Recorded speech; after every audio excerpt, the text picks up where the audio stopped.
mahasiswa BK Universitas Bantara Sukoharjo.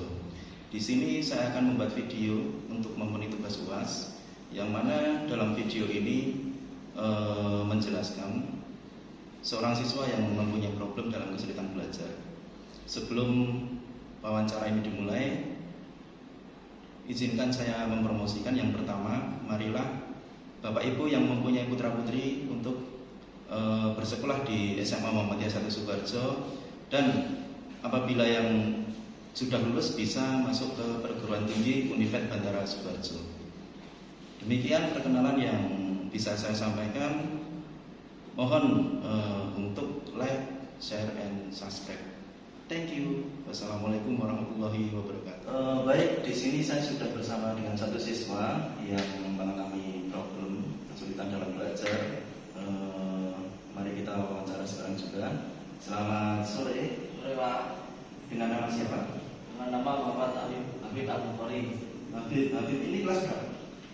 Kelas 11. Kelas 11. Habib sekarang tinggal di mana? Tinggal di Panti. Di Panti mana? Panti Telukan Muhammadiyah Bogor. Oke, baik. Di Panti ini kegiatannya apa saja ya? Ada banyak, Pak. Banyak. Coba sebutkan yang sekiranya membuat kamu semangat dalam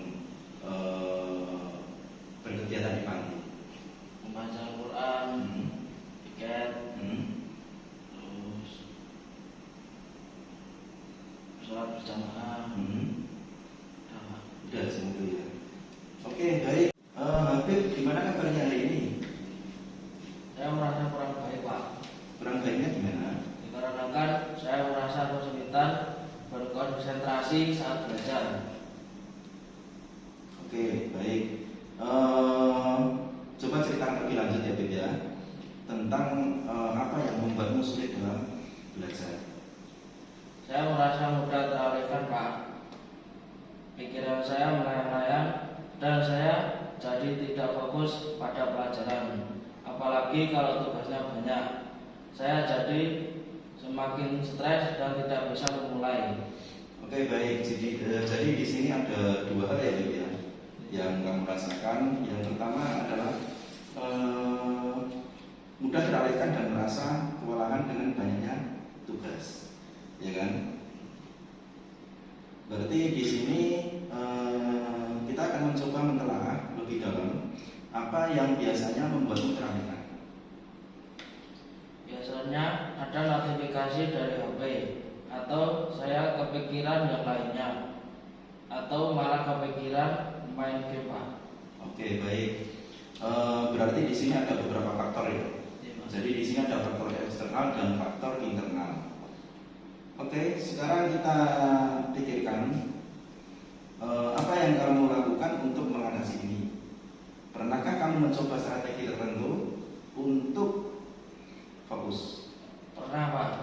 Saya pernah mematikan notifikasi HP, tapi kadang-kadang saya lupa. Saya juga pernah mencoba pelajaran di tempat yang sepi, tetapi tetap saya pikirkan saya suka melayang. Oke, sebenarnya itu langkah yang bagus ya, Bud ya. Sekarang bagaimana kalau kita mencoba strategi yang baru? Kamu setuju nggak? Setuju, Pak. Oke, misalnya kita membuat jadwal belajar yang lebih terstruktur, atau mencoba teknik Pomodoro untuk mengatur waktu belajar. Juga kita bisa mencari cara untuk mengelola pikiran yang mengganggu itu. Apakah kamu tertarik untuk mencoba? Saya tertarik. Apa itu teknik Pomodoro, Pak? Oke, baik. Di sini akan saya jelaskan teknik Pomodoro. Jadi di sini teknik Pomodoro adalah teknik manajemen waktu yang membagi waktu belajar menjadi sesi-sesi pendek. Misalnya 25 menit belajar, 5 menit istirahat. Atau belajarnya juga bisa beberapa sesi, tidak ada istirahat. Namun dalam beberapa sesi itu istirahatnya jadi lebih panjang, seperti itu. Ini juga bisa membantu kita untuk terfokus pada satu tugas dalam jangka waktu tertentu. Oh, begitu ya, Pak. Kedengarannya menarik. Saya juga suka ide membuat jadwal pelajaran. Oke, bagus. Terus mungkin kita bisa coba buat jadwal belajar ya, Bu, ya, yang lebih spesifik untuk beberapa hari ke depan atau beberapa bulan ke depan yang sekiranya kamu bisa melakukan dan kamu itu nyaman. Kita bisa mencari cara untuk mengatasi pikiran yang mengganggu itu, ya Bu, ya. Misalnya saat pikiran mulai melayang, kamu bisa mencoba menarik nafas dalam-dalam dan mengalihkan perhatian ke tugas yang sedang kamu kerjakan. Selain ini, kira-kira untuk kendala lain itu ada nggak? Tidak ada, Pak. Nggak ada ya. Tidak ada. Untuk kendala belajar di kelas Tidak ada. nggak ada. Tidak ada. Oke.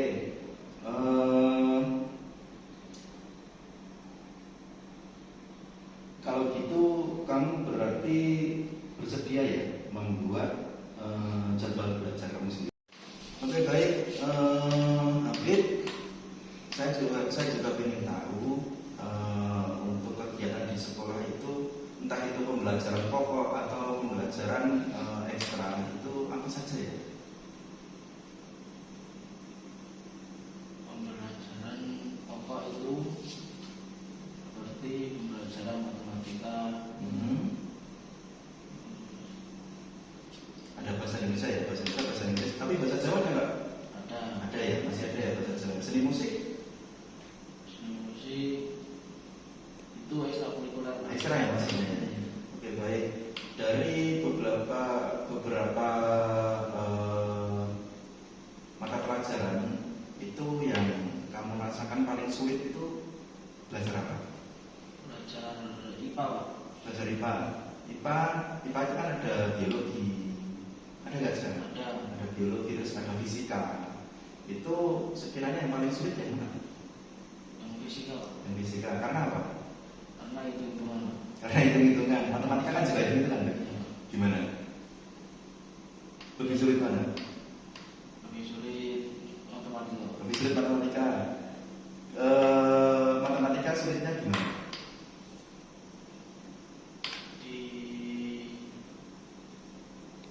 Di bagian apa? Di bagian akar. Bagian akar. Oh, jadi penghitung akar-akar itu. Ya. Itu berarti sampai sekarang mungkin Habib belum terlalu menguasai untuk penghitungan akar. Berarti untuk solusinya ke depan apa yang Habib lakukan untuk memahami lebih dalam untuk perhitungan akarnya? Bisa mengikuti les, Pak. Begitu les ya? Oke, baik. Selain matematika dan fisika mungkin ada ekstra lain yang bukan ekstra ya, tapi ada pelajaran lain yang sekiranya mengalami kesulitan. Ada, Pak. Apa? Ekonomi. Ekonomi. Ya. Ekonomi berarti maksudnya IPS ya? Ya. IPS. Ekonomi yang sulit bagian apa? Yang hitung-hitungan juga, Pak. Hitung-hitungan juga. Tapi kalau ekonomi kan hitung-hitungannya duit. Ya. Lebih mudah tau? Apalagi kalau ada duitnya. Oke, ekstra ada kesulitan nggak? Tidak ada, Pak. Ekstra ada apa aja kalau di sekolah ini? Yang wajib hanya dua, Yang wajib dua apa saja? tapak suci sama HW. Tapak suci sama B. Berarti untuk seni musik itu nggak wajib ya? Nggak wajib, Pak. Oke, baik. Untuk tapak suci ada kendala? Alhamdulillah tidak ada. Nggak ada. Kalau HW? HW juga tidak ada. HW itu singkatannya apa, B? 10 watt, Pak. 10 waton. 10 waton itu apa? 10 waton ada kesulitan nggak? Alhamdulillah tidak ada. Oke, di 10 waton itu apa? Untuk selain ekstra tapak suci, ada ekstra lain nggak? Ada, Pak. HW HW itu apa? 10 watt, Pak. Di 10 waton. Ada kesulitan nggak? Di 10 waton. Alhamdulillah tidak ada, Pak. Saya pengen tahu nih, di 10 waton itu apa, Pak? 10 watt itu seperti pramuka, tapi pramukanya Muhammadiyah. Oh, oke, baik. Jadi mungkin dari beberapa pelajaran itu yang paling sulit fisika sama ekonomi ya, sama matematika ya. Oke, nggak apa-apa, mungkin Habib bisa belajar lebih mendalam, berlatih terus untuk hitung-hitung supaya lancar. Itu yang pertama. Yang kedua, tadi kan sudah menemukan solusi untuk fokus dalam belajar. Nah, itu nanti bisa diterapkan selain mencoba terus-menerus. Jadi fokus itu juga perlu. Terus untuk selanjutnya, nanti apabila Habib menemui kesulitan lagi mungkin dalam pembelajaran atau kegiatan-kegiatan di sekolah, nanti bisa menemui saya lagi. Ada lagi yang ditanyakan sebelum ini saya akhiri? Sepertinya ada Pak. Terima kasih atas jawabannya. Oke, sama-sama ya. Oke, baik. Bagus sekali ya. Saya rasa kamu bisa untuk melakukan ini. Oke, nanti kalau ada hal lain yang ingin kamu diskusikan, bisa menemui saya ya. Mungkin minggu depan nanti kita bisa bertemu lagi. Jangan sungkan nanti kalau kamu mempunyai kesulitan dalam belajar, nanti bisa menemui saya untuk berdiskusi, itu ya. Oke, selamat belajar ya Beb ya. Semoga sukses, lulus dengan nilai yang bagus. Baik, itu tadi adalah video wawancara saya dengan salah seorang siswa di SMA Muhammadiyah 1 Sukoharjo.